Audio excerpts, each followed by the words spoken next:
Sekarang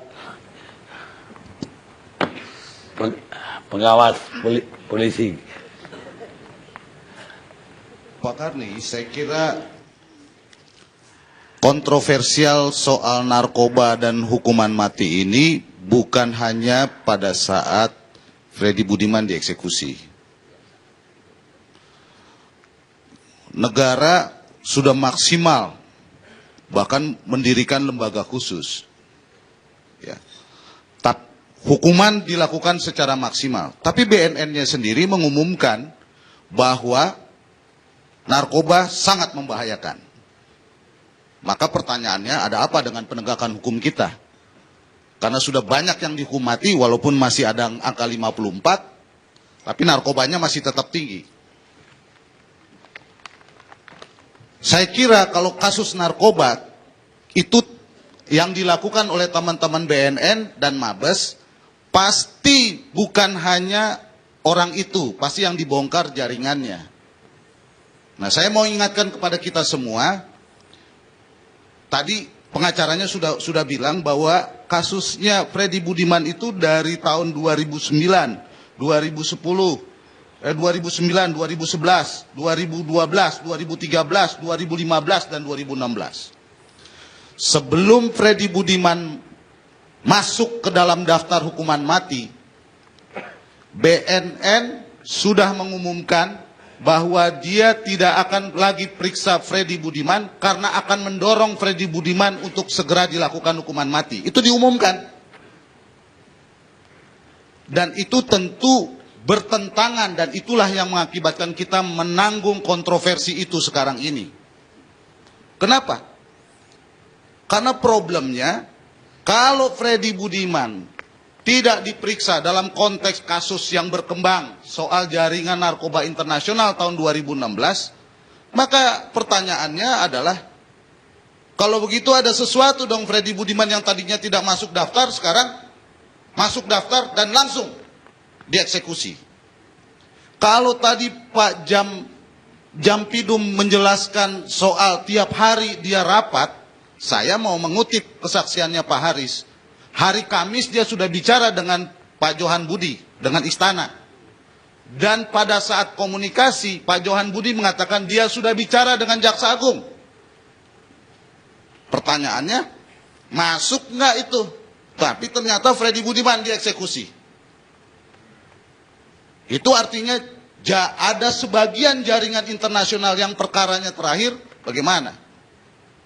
Kalau dilihat dari perilakunya, kalau memang kesaksiannya 2014, berarti perkara 2015-2016, kelakuannya pasti akan lebih dahsyat. Karena praktek yang dilakukan oleh Freddy Budiman adalah, selain berdagang soal narkoba, bikin pabrik. Selain bikin pabrik, dia manajer jaringan internasional. Jadi kalau bapak-bapak mengatakan dia itu orangnya labil, sakau, sementara dia pekerjaannya begitu, publik nggak bakal bisa terima, bapak-bapak.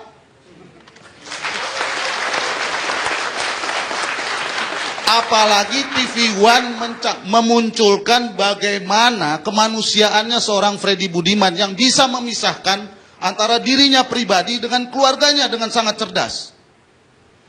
Itu ditampilkan. Dan ditonton oleh semua orang, dan diulang-ulang oleh TV One. Jadi kalau sekarang kita bilang, dia pemakai, maka ceritanya nggak benar. Kenapa ini penting? Kita sedang masuk dalam keadaan bahaya. Karena bapak-bapak membenturkan antara hal yang bapak anggap prestasi, ternyata sekarang di masyarakat dianggap tidak prestasi. Saya kasih buktinya. Pada saat hukuman mati mau dilaksanakan, hampir semua media menuliskan bahwa pelaksanaan hukuman mati itu dilaksanakan di tengah-tengah praktek peradilan sesat.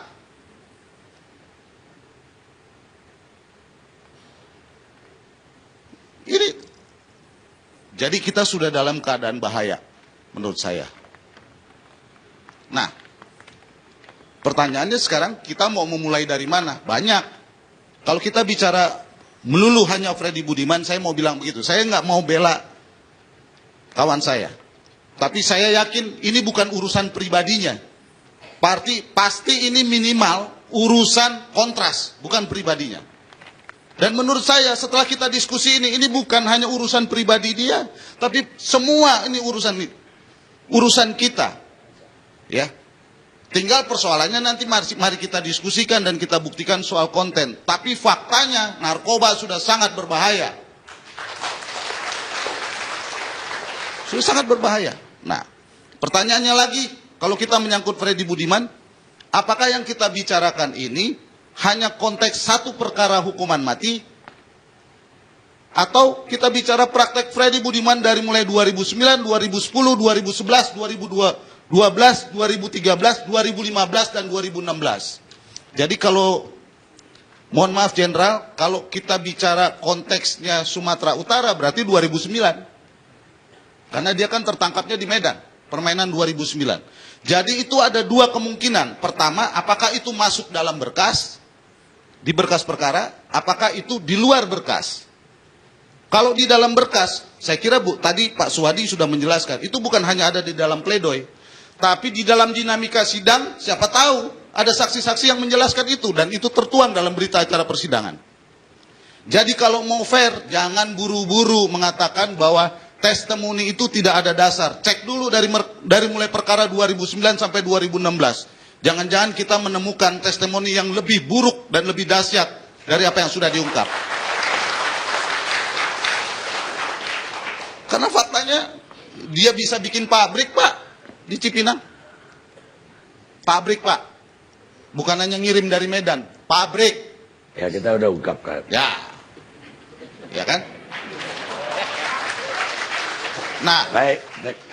saya mau, kontroversi ini semakin sulit dijelaskan karena praktek pelaksanaan hukuman mati sudah menjadi konsumsi publik, bukan hanya nasional, tapi internasional. Jadi ini menjadi keruwetan sendiri setelah 14 diumumkan oleh media, 14-nya dipersiapkan, ada notifikasi, ada rohaniawan, semuanya dilengkapi, tiba-tiba hanya 4.